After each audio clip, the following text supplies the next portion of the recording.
What's going on, guys? It's Chris. Welcome back to Cosmic Culture, the channel where we talk all major movie and television news, theories, breakdowns, and much more. Last night, early this morning, depending on where you're from, was the official release of Moon Knight. So we're going to talk about an ending explained. There are a lot of new aspects coming from this series, from tones that Marvel is giving us. The violence has been stepped up, and we also get a very dark and eerie vibe throughout the entire episode. Now, the episode does start off introducing us to a brand new character in the MCU, Mark Spector, also Stephen Grant, also Khonshu, all who are in this one physical being. So we're going to walk through what it is you needed to get from that episode if you either weren't able to watch it or just have a few questions, and we'll wrap it up in a nice clean bow for you at the end of this video. If you haven't already, consider subscribing to the channel and turning on those notification bells, and if you're new to the channel, we do weekly live watch parties for the series. As soon as the episode drops, which varies depending where you live, we are live on the channel, watching it together, reacting, and then doing a little after discussion, which includes host from Marvel Minute News, Ali, and host from the Cosmic Wonder, Warren. So we get together, have an awesome live discussion about it, and then here we are the next day with a little ending explained recap video. So let's dive into Moon Knight Episode 1. For starters, I just want to go off right away and say there is something special about Moon Knight as a series, both for Disney Plus series and for the MCU as a whole. This is the first Disney Plus series where we are getting as the title character a brand new character that hasn't previously been in the MCU. WandaVision had WandaVision, Falcon and the Winter Soldier had Falcon and the Winter Soldier, Loki had Loki, even Hawkeye had Hawkeye.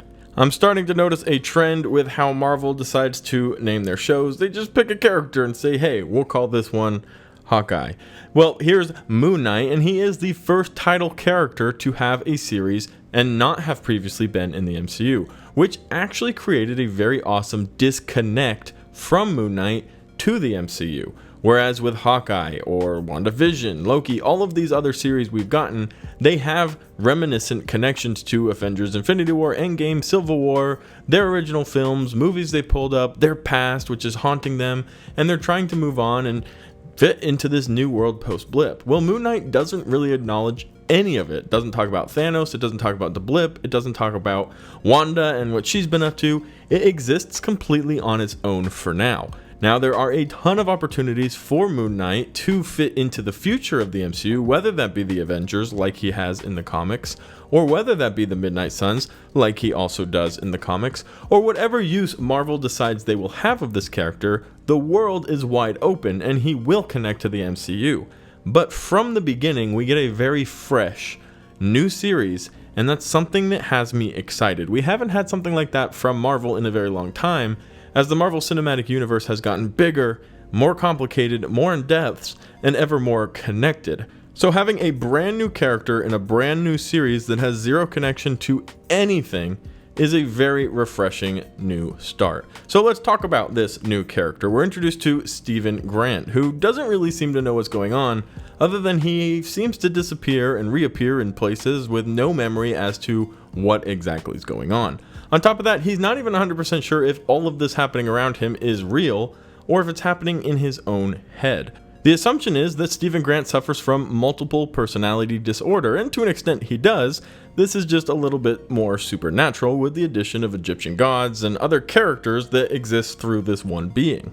But there is a very interesting theme in the first episode, and I have seen the second, and it boils over to that episode as well, where Stephen doesn't know if what's happening to him is actually happening.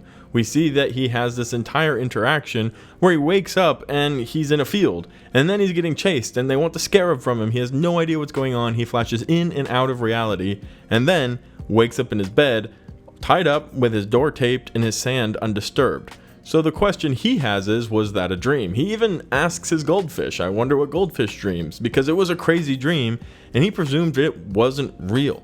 But then he ends up finding out it was real. There are too many connecting factors, finding the cell phone in his flat, finding that he has been chased down by Harrow, who's trying to get the scarab from him, the connection of the voices in his head, who then become reflections that talk to him, And all of these other connections we get from this episode eventually may lead to him realizing, wow, this isn't just a crazy problem I'm having.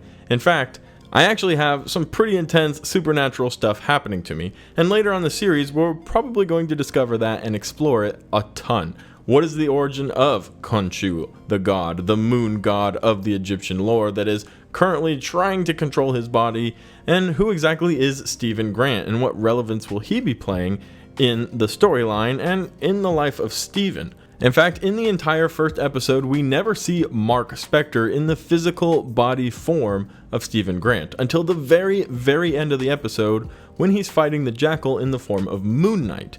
Moon Knight is his suited up superhero form that he gets from Khonshu that allows him to complete the will and tasks of Khonshu. So this supernatural form, Moon Knight, we see fight and defeat the Jackal. We then see him turn, face the camera, and that's the end of the episode. We still haven't quite met Mark Spector outside of a few voices and a few other clues and hints that are there. But we know that he has control of Moon Knight and he has a relationship with Khonshu, as Khonshu is constantly talking to Mark Spector about Stephen, calling him the idiot or the loser or the not good version of Mark Spector, at least for what Khonshu's trying to accomplish, and using the Moon Knight character.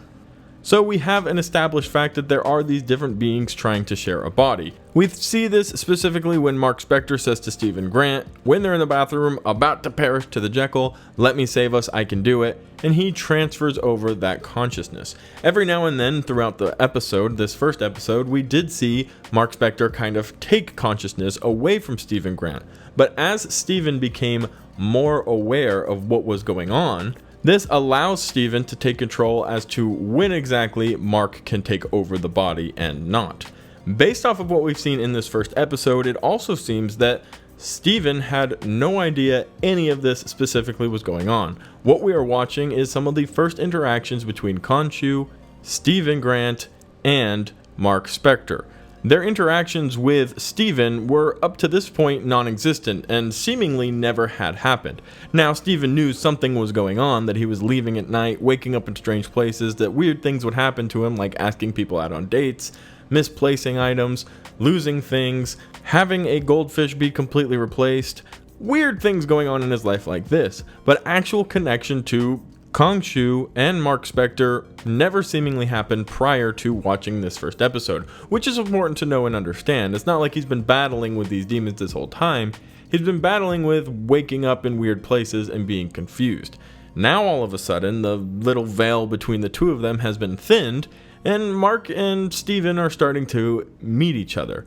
Mark has always seemingly been aware of Stephen, but Stephen had no clue Mark was there. And that's the real gist of the first episode for us, is to get a grappling point. And by grappling point, I mean where are we grabbing on into the story. This isn't the very beginning, as Stephen Grant has been dealing with these issues his entire life, seemingly.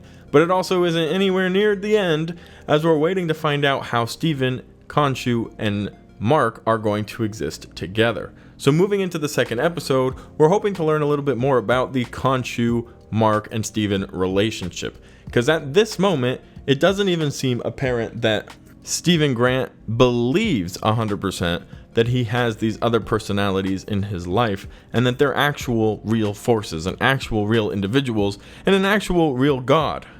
Then of course we have the growing and continuing story of Harrow. Arthur Harrow, who also is up to some pretty supernatural and crazy stuff.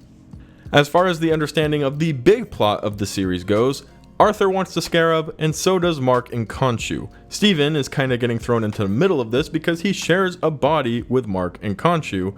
Khonshu is an Egyptian god, and Mark is an avatar for that god. So that's really what you need to know from the first episode. As we move into the second, we're expecting to get more information about what's the storyline, what's going on with the scarab, what are the two different forces fighting against each other, and what exactly is it that Khonshu wants or needs.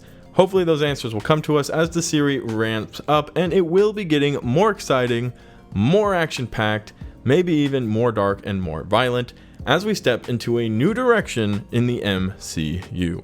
Guys, thank you so much for watching to the very end of the video. If you found it helpful, useful, or interesting, consider subscribing and turning on that notification bell.